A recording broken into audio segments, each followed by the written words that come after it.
Today, we're going to talk about one of the most powerful forces in all of human history, but it's one we often forget about.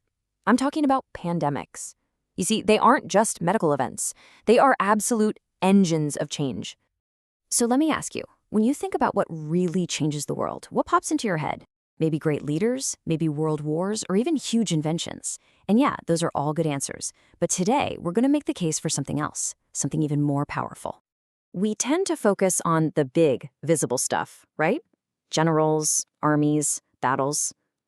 But you could make a very strong argument that the biggest changes have actually come from microscopic organisms.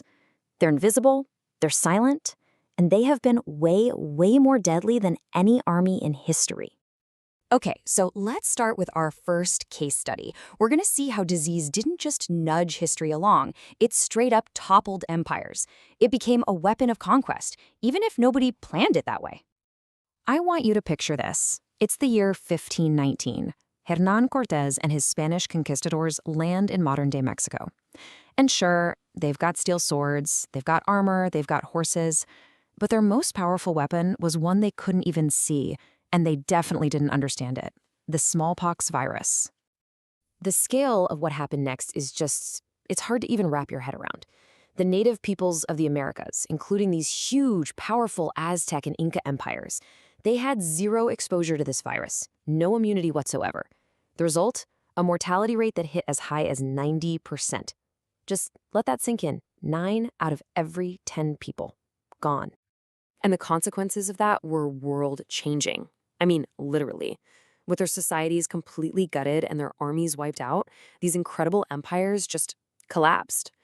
Smallpox didn't just help the Spanish win. It basically cleared the path for the European takeover of 2 entire continents and shifted the center of global power for centuries.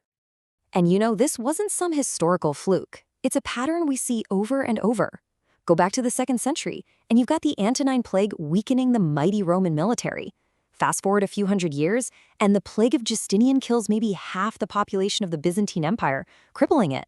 The story just keeps repeating itself. So, a disease can bring down an empire. Got it. But can it destroy an entire way of life? Well, for that, we have to look at the most infamous pandemic of all time: the Black Death. This thing came roaring out of Central Asia, spreading along trade routes, and hit Europe in 1347. In just 4 years, it wiped out anywhere from a third to a half of the entire continent's population. It's a number so big, it's almost meaningless. Now, to really get the impact, you have to understand the world it crashed into. Europe in the 14th century was built on feudalism. It was this super rigid social pyramid, and way down at the bottom, you had the peasants, the serfs. They were basically tied to the land, had zero economic power, and no hope of ever changing their lot in life. And then the plague hits. Suddenly, with half the workforce gone, you have a massive labor shortage. And for the very first time, the workers who survived had leverage. They had bargaining power. Landowners were desperate for help, and, well, look at this. Peasant wages didn't just go up, they went through the roof. The old system just couldn't handle that kind of shock. It crumbled. The whole feudal structure just shattered. And this wasn't just about money. When common people got economic power, they started questioning the authority of the nobles and the church. So the Black Death didn't just kill millions of people, it killed an entire social order. And in doing so, it helped pave the way for the Renaissance. So we've seen destruction, we've seen revolution. But crises can also be creative. They can spark innovation. And for our third case study, we're going to see how a terrifying pandemic in the 19th century actually gave birth to the science of modern public health.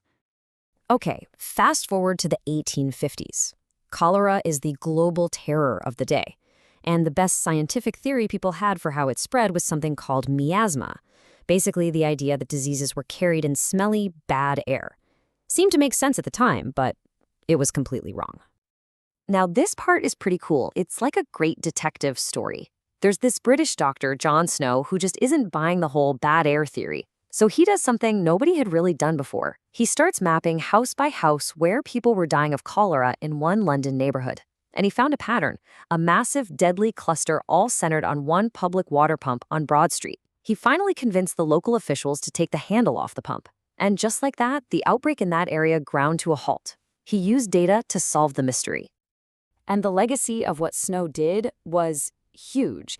It was basically the birth of epidemiology, the science of how we track and control diseases. It was a huge piece of evidence for the germ theory of disease, and it finally forced governments to get serious about investing in massive projects for sanitation and clean water, which has saved countless millions of lives since.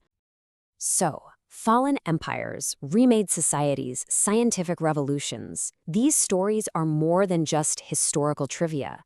They are packed with lessons and patterns that are incredibly important for our world right here, right now.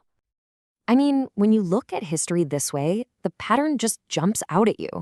From the plague that hit ancient Rome, to the Black Death, to the Spanish flu of 1918, to HIV/AIDS, and all the way up to COVID-19, these big pandemics aren't freak accidents. They are a regular, recurring feature of human civilization. And every time they hit, they leave behind a very similar footprint. You see it again and again. They trigger major political changes, massive economic disruptions, deep social reforms, and those incredible leaps forward in science. In a way, they're like accelerators of history.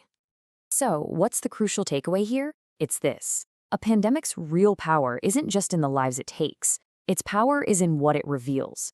It acts like a global stress test, finding every single crack in a society, in its healthcare, its economy, its politics, and it forces that society to either fix those cracks and adapt or risk breaking completely.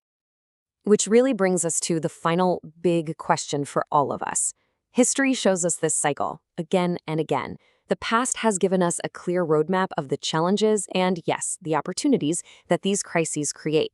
So the question we have to ask ourselves is, are we going to learn from it, or are we just doomed to repeat the same mistakes all over again?